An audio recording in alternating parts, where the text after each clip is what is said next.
देखो question number 9 को है ना, जैसा अभी तुमने निकाला तो इसको त्रिभुज क्षेत्रफल सेम उसी तरह का। तो क्या करता है, एक समलंब क्या करता है, समलंब तुम लोग ने देखा है ना, खेत में चलाया है तो समलंब का आकार ऐसा होता है, ठीक है।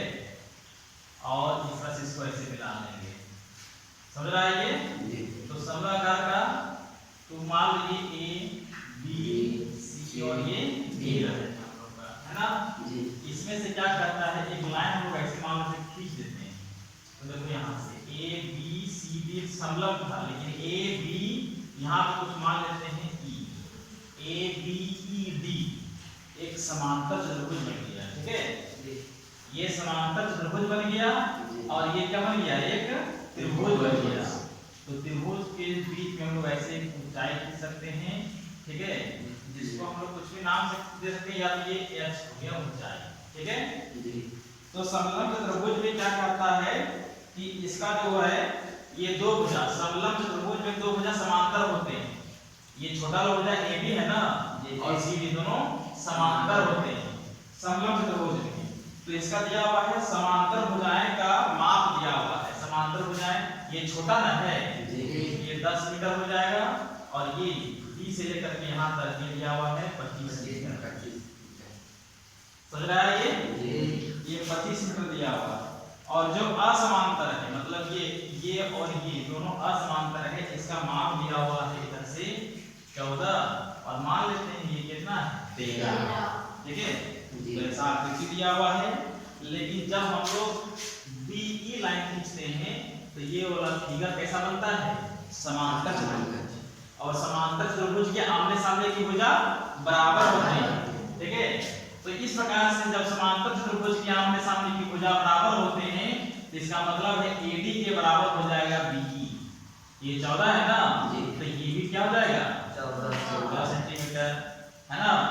इसी प्रकार से AB यहाँ 10 है तो यहाँ पे BE भी बन जाएगा क्या हम लोग का 10 मीटर, ठीक है। अब देखो यहाँ तक है 25 मीटर, देख रहा है, यहाँ तक 25 मीटर और यहाँ तक 10 मीटर है, यहाँ 25 और यहाँ 10। तो ये कितना होगा, ये कितना होगा, देख रहा है, देख रहा है ना, ये पूरा 25 और ये 10, तो ये कितना बन जाएगा 15 बन जाएगा। कितना बन जाएगा 15 मीटर। 25 से घटा देंगे ना तो 15 बन जाएगा। अब देखो त्रिभुज BCE में तीनों भुजा मिल गया, देख रहा है ना, इधर 13 मिल गया, इधर 15 मिल गया, इधर 14 मिल गया, ठीक है। तो वहीं ABC मिल गया। तो यही से लिखेंगे हम लोग त्रिभुज क्या मिला हम लोग को BCE में क्या क्या मिला, A बराबर कितना कोई खींच सकते हो 13 मीटर, ठीक है, B बराबर 14 मीटर और C बराबर 15 मीटर। समझ रहा है ये। अब क्या निकालना है, आसान है, S A plus B plus C बटा 2। तो S बराबर यहाँ 13 प्लस 14 प्लस 15 बटा 2 कितना आएगा, जोड़ने पर 42 बटा 2 कटेगा कितना आ जाएगा 21। S बराबर 21 मीटर आ गई है हम लोग, ठीक है। अब क्या जानते हैं, त्रिभुज क्षेत्रफल हेरोन सूत्र से, है ना, हेरोन सूत्र से, हेरोन सूत्र से, ठीक है, हेरोन सूत्र से क्या जानते हैं, त्रिभुज का क्षेत्रफल, त्रिभुज का क्षेत्रफल बराबर क्या होता है under root S into S minus A S minus B और S माइनस C। तो क्या हो जाएगा हम लोग का अंडर रूट S का मान कितना है 21, है ना, S का मान 21 और 21 माइनस क्या है 13, फिर 21 माइनस 14 और फिर 21 माइनस 15 हो जाएगा, है ना। अब घटा दो सबका, कितना कितना आ जाएगा, ये 21 21 में 13 घटाएंगे कितना हो जाएगा 8, 21 में कितना हो जाएगा 7 और गुना 21 पर कितना हो जाएगा 6। बदला है इस तरह से। तो क्या हो जाएगा हम लोग का, ये सबको सब क्या बोलते हैं, क्या करते हैं हम लोग सबको स्क्वायर बोल रहे हैं, है ना।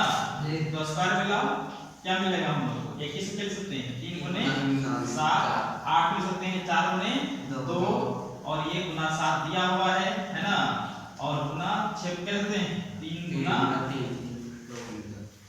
गुना 2, ठीक है। तो देखो सब का स्क्वायर मिल रहा है हम लोग का, ये 3 का स्क्वायर मिल रहा है, ठीक है ना, देखो 7 का स्क्वायर मिल रहा है, और ये 4 को 2 का स्क्वायर होता है, और ये फिर 2 का फिर स्क्वायर बन रहा है। तब यहाँ से ये पता हो रहा है हम लोग का कि रूट और स्क्वायर सब क्या हो जाएगा, हट जाएगा।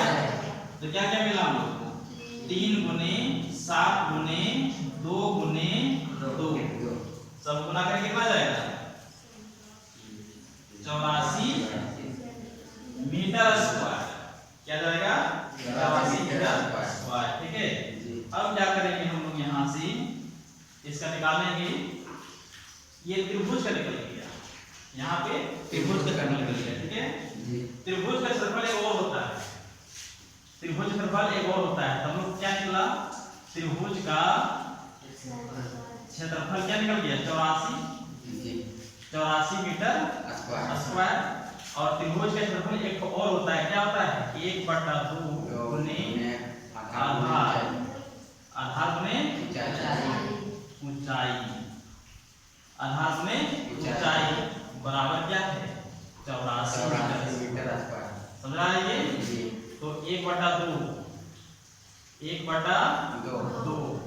आधार यहाँ बन जाएगा हम लोग का, ये त्रिभुज ये ना है, तो आधार बन जाएगा यहाँ पे 15 मीटर, कितना बन जाएगा 15 मीटर,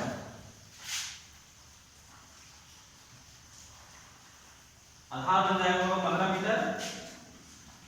तो ये 15 लिखेंगे, और ऊंचाई ये बन जाएगा, देख रहा है इसमें, तो इसको क्या लिखेंगे, h लिखेंगे, ठीक है, बराबर 84 मीटर स्क्वायर, ठीक है।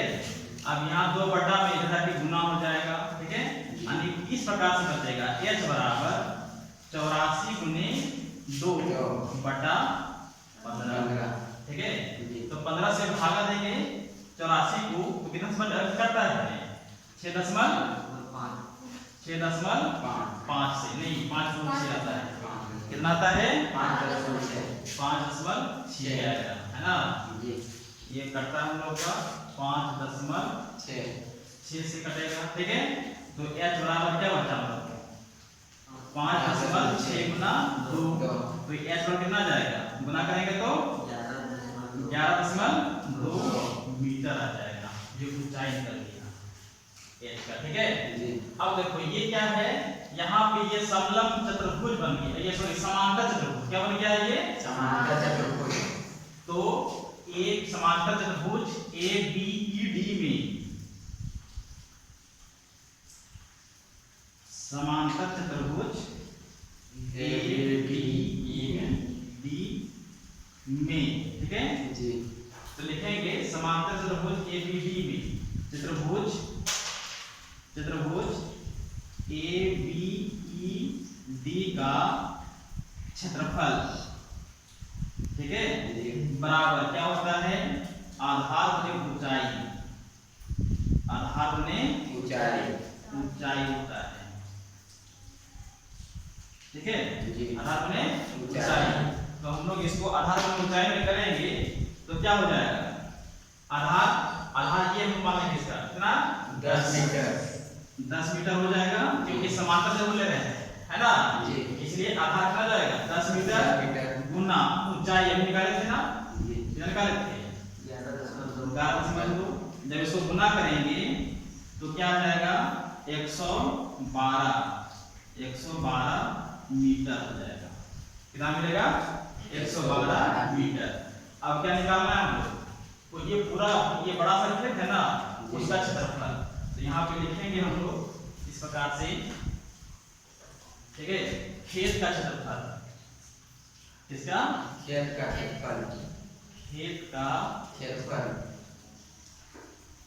क्षेत्रफल बराबर हो जाएगा, ये त्रिभुज निकाले थे ना 84, वो 84 प्लस ये समांतर चतुर्भुज निकाले थे ना जी 112 जी मीटर स्क्वायर और यहाँ हो जाएगा 112 मीटर का ठीक है। ये ब्रैकेट में रखो इस तरह से मीटर स्क्वायर तो कितना जोड़ेंगे 84 और 112 तो जोड़ दो कितना हो जाएगा 84 है ना 196 मीटर स्क्वायर इसका आंसर हो गया ठीक है। तो ये इसका कंप्लीट इसका बन गया ये 9 नंबर का है ना इतना आंसर में।